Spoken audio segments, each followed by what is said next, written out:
En Camargue, ce sont les cygnes qui posent problème. Depuis les années 80, les individus de l'espèce réticulée, celle des parcs et jardins, seraient passés de 500 à 2000.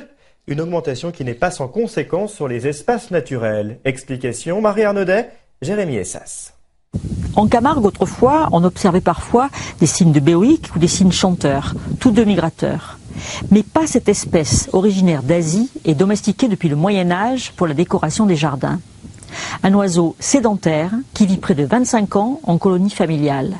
De chaque couple naîtra chaque année 4 ou 5 poussins. Une nuisance, d'après les gestionnaires de territoires de chasse. Quand un couple de cygnes choisit de s'installer quelque part, il faut savoir qu'il tolère très peu d'autres espèces à côté de son nid. Il peut être violent, il peut avoir un comportement assez violent envers les autres espèces, chassable ou non chassable. Il peut être agressif, il est agressif envers les canards et les espèces protégées, que ce soit les aigrettes et les hérons. Les comptages réguliers des scientifiques ont démontré l'augmentation de la population. D'après eux, pour l'instant, pas de conséquences directes sur les autres espèces. L'impact serait plutôt sur les herbiers, la ressource alimentaire partagée avec les autres oiseaux herbivores.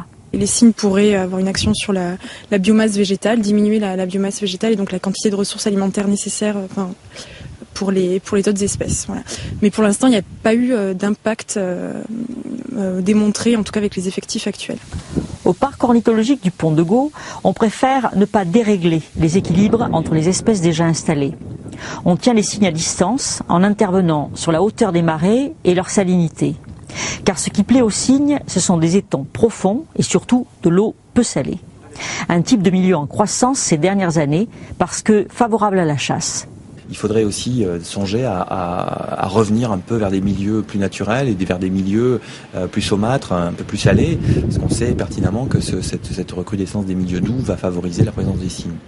Maintenant que les familles sont bien implantées, la population de cygnes tuberculés double quasiment chaque année.